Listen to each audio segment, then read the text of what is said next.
शिनोर के सादली गांव की ये खबर है, जहां पर प्रधानमंत्री आवास योजना के लिए मंजूर हुए 89 लाभार्थियों के लिए टीम की ओर से सर्वे की कामगिरी शुरू करवा दी गई है। पिछले करीबन 2 सालों के दौरान सादली गांव से प्रधानमंत्री आवास योजना का लाभ लेने के लिए तकरीबन 150 लोगों ने आवेदन किए। इनमें से इस साल 89 आवेदनों को मंजूरी मिली थी, जिसके बाद संबंधित लाभार्थियों को प्रधानमंत्री आवास योजना के तहत मकान का लाभ मिलने वाला था। हालांकि लाभार्थियों को लेकर गांव से जिला कलेक्टर तक आवेदन दिए गए थे, जिसके बाद जिला कलेक्टर ने शिनोर तालुका पंचायत के तालुका विकास अधिकारी को मामले की जांच के निर्देश दिए। कलेक्टर के आदेश के बाद शिनोर तालुका पंचायत के विस्तार आंकड़ा अधिकारी अपनी टीम के साथ सादली गांव पहुंचे और उन्होंने लाभार्थियों का सर्वे शुरू किया। सर्वे के दौरान लाभार्थी सादली ग्राम पंचायत कार्यालय पहुंचे और टीम के सामने अपनी बात रखते हुए उन्होंने लाभों के बारे में ज्यादा जानकारी हासिल करने की, लाभार्थियों के बारे में और उनकी पात्रता के बारे में ज्यादा जानकारी हासिल करने की कोशिश की गई। वहीं सादली गांव के सरपंच संकेत पटेल ने कहा कि प्रधानमंत्री आवास योजना का लाभ उन गरीब परिवारों को मिलना चाहिए जो खेत मजदूरी कर अपने परिवार का गुजर बसर करते हैं और वर्तमान में कच्चे और पत्थरों से बने हुए मकान में रहने को मजबूर है। ऐसे में वास्तविक और सही परिवारों को योजना का लाभ मिले, यही ग्राम पंचायत की मांग है। અહીંયા અમારી આવાસ ગ્રામ પંચાયતે આવાસ યોજના હેઠળ આવાસ પાસ થયેલી છે અને અમુક અમારા ગરીબ લોકોને કોઈ અરજી કરી છે કે આ લોકોની આવાસ ના મંજૂર થઈ છે,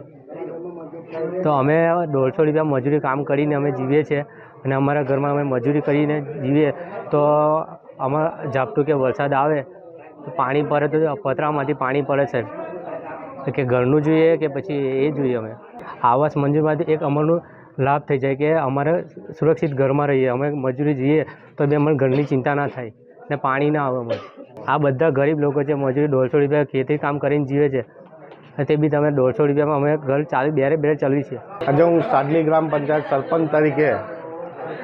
હું આજે જે આવાસ જે 2023થી જે ફોર્મ ભરાઈ રહ્યા હતા અને એ 200 જેવા ફોર્મ હતા અને એ ફોર્મ ભરવાથી આજે 89 આવાસ સાદલી ગ્રામ પંચાયતમાંથી એ લોકોને ફાળવવામાં આવી છે અને સરકાર દ્વારા પણ આ લોકોને એ આવાસનો લાભ મળ્યો છે। તો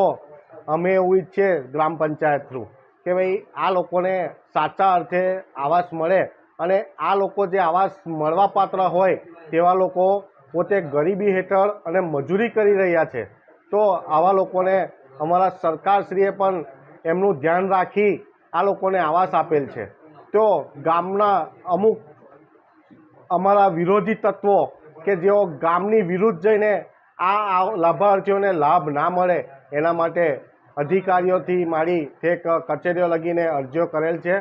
અને અમારી સરકારશ્રીને નમ્ર અમારી અરજ છે કે આવા સાચા લાભાર્થીઓને આવાસ મળે, બસ એ જ અભ્યર્થના। આ લોકોને જો લાભ ના મળે તો એમને રહેવા લાયક મકાન પણ નથી અને ચોમાસામાં તો એ લોકો પોતે કેવી રીતે ઊંઘે છે તે અમે જોયું છે અને હું પોતે મુલાકાતમાં ગયો છે। ત્યાર પછી આમની જે અવદશા હતી તેને જો આવાસ મળે તો એટલી બધી જોરદાર મકાન થાય અને આવાસ યોજના એવી છે સરકારની કે આવાસ એમને મળે ને તો એમના છોકરાઓ કે ઘર પોતે એવો સુખીથી ચેનથી રહે। આજ રોજ આપણે શિનોર તાલુકા પંચાયતથી અમે અમારી ટીમ બનાવીને તાલુકા વિકાસ અધિકારી સાહેબના હુકમથી જે તે ગ્રામજનો સાદલીના અરજદારો પૈકી કેટલાક અરજદારોએ કલેક્ટર સાહેબને અને તાલુકા વિકાસ અધિકારી સાહેબને ભ્રષ્ટાચાર થયા અંગે અને ગેરરીતિ થયા અંગે આવાસોમાં જે 147 લાભાર્થીઓ મંજૂર થયા હતા એમાંથી અરજી આપી છે કે ગેરરીતિ થઈ છે, પૈસાનો વહીવટ થયો છે। એ બાબતે તાલુકા વિકાસ અધિકારી સાહેબના હુકમથી અમે ટીમ બનાવીને અત્યારે તપાસ કરવા માટે આવેલા છે અને હાલ સાદલી ગ્રામ પંચાયત ખાતે ગ્રામજનો જેઓ લાભાર્થીઓ છે જેમના આવાસ અગાઉ યાદી મુજબ મંજૂર છે, જેની અમે તપાસ કરી રહ્યા છે, તેઓ અત્યારે ભેગા થયા છે અને કોઈપણ પ્રકારની ગેરરીતિ કે કોઈપણ નાણાકીય વહીવટ કોઈપણ અધિકારી, કોઈ પદાધિકારી કે ગ્રામ પંચાયત દ્વારા થયો નથી એમ એ લોકો ભેગા થઈને અમને જણાવી રહ્યા છે અને જે અમે અરજદારો છે એ અમારા આવાસો મંજૂર કરવા પાત્ર છે અને અમને લાભ મળવા પાત્ર છે એમ એ લોકો જણાવી રહ્યા છે। તે બાબતની અમે વધુ તપાસ આગળ કરી રહ્યા છે। हमसे जुड़े रहने के लिए हमारे YouTube चैनल को सब्सक्राइब करें और नई वीडियो की नोटिफिकेशन के लिए बेल आइकॉन को दबाएं।